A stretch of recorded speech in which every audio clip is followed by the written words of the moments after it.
তো আপনারা যখন আপনাদের পণ্যে ব্যবহৃত লোগো কিংবা আপনাদের দোকানের নামটিকে আপনার নিজস্ব মালিকানায় করতে চান, সেক্ষেত্রে একমাত্র উপায় হচ্ছে উক্ত ব্র্যান্ডের লোগোটিকে বা দোকানের নামটিকে ট্রেডমার্কের মাধ্যমে আপনার নিজস্ব মালিকানায় করে নেওয়া। তো এই ট্রেডমার্ক করতে গিয়ে একজন উদ্যোক্তা কিন্তু অনেক সমস্যা ফেস করে থাকে। এর মধ্যে উল্লেখযোগ্য একটি সমস্যা হচ্ছে, আপনারা যখন ট্রেডমার্কের অ্যাপ্লিকেশন করেন তখন ট্রেডমার্ক অফিস থেকে আপনারা একটি অ্যাপ্লিকেশন রিসিভ কপি পেয়ে থাকেন। এর পরবর্তীতে কিন্তু এই অ্যাপ্লিকেশন রিসিভ কপি পাওয়ার পরেও আরও বেশ কয়েকটি ধাপ রয়েছে, যে সমস্ত ধাপগুলো আপনারা যথাযথভাবে সম্পন্ন করে কিন্তু একটি ট্রেডমার্কের পূর্ণাঙ্গ নিবন্ধন পেতে পারবেন, অর্থাৎ উক্ত লোগোটির মালিক আপনি হতে পারবেন। তো আমাদের উদ্যোক্তারা যে সমস্যাটি করে থাকে সেটি হচ্ছে, তারা যখন অ্যাপ্লিকেশন রিসিভ কপিটি পায় এর পরবর্তীতে অন্য কোন ধাপগুলো রয়েছে বা একটি ট্রেডমার্ক অ্যাপ্লিকেশন রিসিভ থেকে শুরু করে পুরো নিবন্ধন পর্যন্ত কতগুলো ধাপ তাদের অতিক্রম করতে হবে সে সম্পর্কে তাদের ধারণা থাকে না। এই ধারণা না থাকার কারণে কিন্তু তারা এই দেখা যাচ্ছে অ্যাপ্লিকেশন রিসিভ কপি পাওয়ার পরে তারা মনে করে যে আমরা হয়তো বা লাইসেন্স পেয়ে গিয়েছি, বা পরবর্তী স্টেপগুলো তারা যথাযথভাবে করে না। এই কারণে কি হয়, তাদের যে অ্যাপ্লিকেশনটি ইতিমধ্যে করেছে সেটি একসময় বাতিল হয়ে যায়। সুতরাং আজকের ভিডিওতে আমি আপনাদেরকে দেখাবো, আপনারা যখন আপনাদের পণ্যের লোগো বা আপনাদের দোকানের নাম বা আপনাদের অন্য কোনো সেবার লোগোকে আপনারা ট্রেডমার্কের মাধ্যমে অ্যাপ্লিকেশন করবেন, তখন কোন কোন ধাপগুলো আপনারা ফেস করবেন সে সমস্ত ব্যাপারে একটু ধারণা দেওয়ার চেষ্টা করব। তো এখানে আপনারা বেশ কয়েকটি স্টেপ দেখতে পাচ্ছেন। তো এর মধ্যে প্রথম স্টেপটি দেখতে পাচ্ছেন যে সার্চ রিপোর্ট, অর্থাৎ আপনারা যখন ট্রেডমার্কের জন্য আপনাদের লোগোটিকে অ্যাপ্লিকেশন করতে চাইবেন তখন প্রথম করণীয় হচ্ছে আপনার যে ব্র্যান্ডের নামটি সেটি বিদ্যমান কোনো প্রতিষ্ঠান অলরেডি নিবন্ধন করে নিয়েছে কিনা সেটি তল্লাশি করে দেখা। তো এটি সার্চ রিপোর্ট, আমরা এখানে একটি সার্চ রিপোর্ট আপনাদেরকে দেখাচ্ছি। তো এখানে দেখতে পাচ্ছেন যে আমাদের এই অ্যাপ্লিকেন্টের লোগোটি হচ্ছে লিম্বার। সুতরাং এই লিম্বারটি 30 নম্বর ক্লাসে অর্থাৎ ফুড ক্লাসে, এবং এই ফুড ক্লাসে কেউ আছে কিনা সেটি আমরা কিন্তু এই তল্লাশি রিপোর্টের মাধ্যমে দেখতে পাচ্ছি। তো এখানে আমরা দেখতে পাচ্ছি যে একটি আছে অলরেডি, সেটি হচ্ছে লিম্বার না, আমাদেরটি হচ্ছে লিম্বার। সুতরাং এভাবে কিন্তু আমরা দেখতে পাবো যে আমাদের যে ট্রেডমার্কের লোগোটি সেটি আছে কিনা, বিদ্যমান কোনো কেউ কম্পিটিটর আছে কিনা এটি দেখা কিন্তু আমাদের জন্য খুবই জরুরি।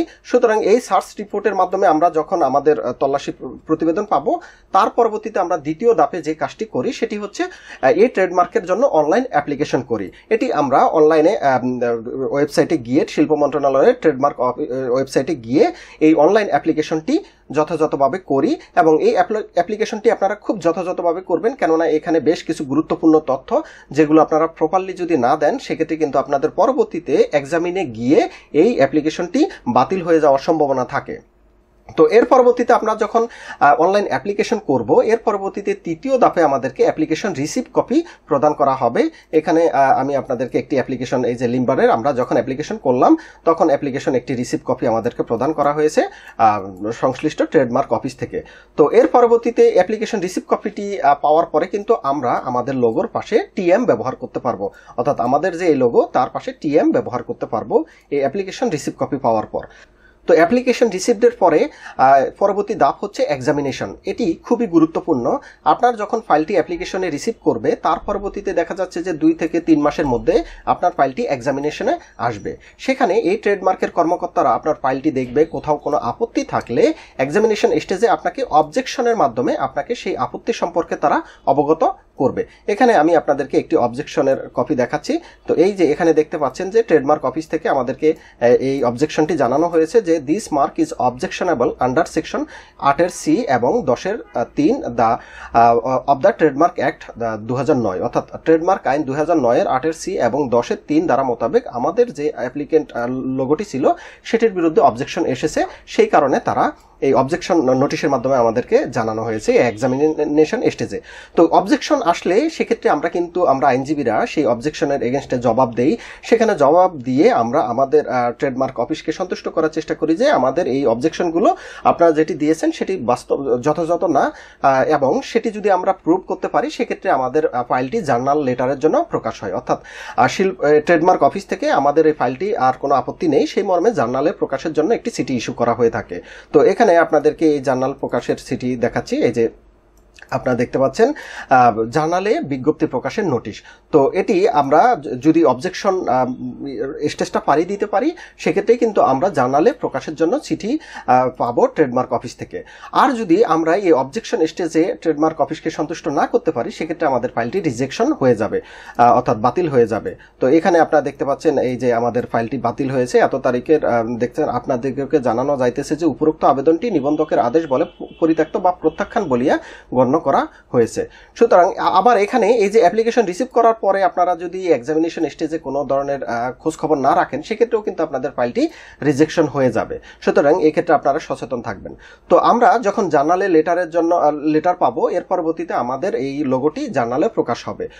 তো এই জার্নালের একটি কপি যদি আপনাদেরকে দেখাই, এটি কিন্তু বিজি প্রেস অর্থাৎ বাংলাদেশ গভর্নমেন্টের যে প্রেস আছে সেখান থেকে কিন্তু প্রকাশিত হয়। তো আমাদের একটি হাওয়া ব্র্যান্ড ছিল, এটি ইতিমধ্যে আমরা নিবন্ধন পেয়ে গিয়েছি। তো এটির এই জার্নালের কপিটা আপনাদেরকে দেখালাম। তো এই স্টেজের পরবর্তীতে অর্থাৎ জার্নালে পাবলিকেশনের পরবর্তীতে পাবলিক অবজেকশন অর্থাৎ জনগণের কোনো বা অন্য কোনো ব্যক্তির এই লোগো নিয়ে কোনো আপত্তি থাকে কিনা বা আছে কিনা সেটির জন্য একটি সময় থাকবে। যদি আপত্তি থাকে সেক্ষেত্রে সেটি কিন্তু আপত্তি হবে। এই যে আমি আপনাদেরকে পাবলিক অবজেকশন দেখাচ্ছি যে আমাদের জার্নাল হয়ে যাওয়ার পরও দেখতে পাচ্ছেন যে বিষয় এই যে 330 নং ট্রেডমার্ক জার্নালে প্রকাশিত ট্রেডমার্কের দরখাস্ত সমূহের বিরুদ্ধে দায়েরকৃত বিরোধিতা মামলা সংক্রান্ত তথ্য, অর্থাৎ জার্নাল প্রকাশ হয়ে গিয়েছে তারপরেও কোনো ব্যক্তি যদি আপত্তি থাকে সেক্ষেত্রে কিন্তু সেটি এই অবজেকশন স্টেজে যাবে। সেক্ষেত্রে আবার নিবন্ধন পেতে একটু ঝামেলা আছে। তো যদি পাবলিক অবজেকশন না থাকে সেক্ষেত্রে কিন্তু আপনার নিবন্ধনটি পূর্ণাঙ্গ হয়ে যাবে এবং ট্রেডমার্ক রেজিস্ট্রেশন হয়ে যাবে। তো আপনারা যখন ট্রেডমার্ক পূর্ণাঙ্গভাবে লাইসেন্স পাবেন, এই যে আমাদের হাওয়া যেটি বললাম ইতিপূর্বে এটি লাইসেন্স হয়ে গিয়েছে। তো এটি হচ্ছে পুরো লাইসেন্সের কপি। তো একটি ট্রেডমার্কের আমি দেখালাম আপনাদেরকে বেশ কয়েকটি 9টি স্টেপ আছে। এই স্টেপগুলো অর্থাৎ অ্যাপ্লিকেশন থেকে এই স্টেপগুলো যদি যথাযথভাবে করা যায় সেক্ষেত্রে আপনাদের কিন্তু একটি ট্রেডমার্কের পুরো লাইসেন্স হবে এবং পুরো এই স্টেপগুলো কমপ্লিট হতে দেখা যাচ্ছে যে 1.5 বছর থেকে 2 বছরের মধ্যেই কিন্তু পুরো কমপ্লিট হয়ে যায়।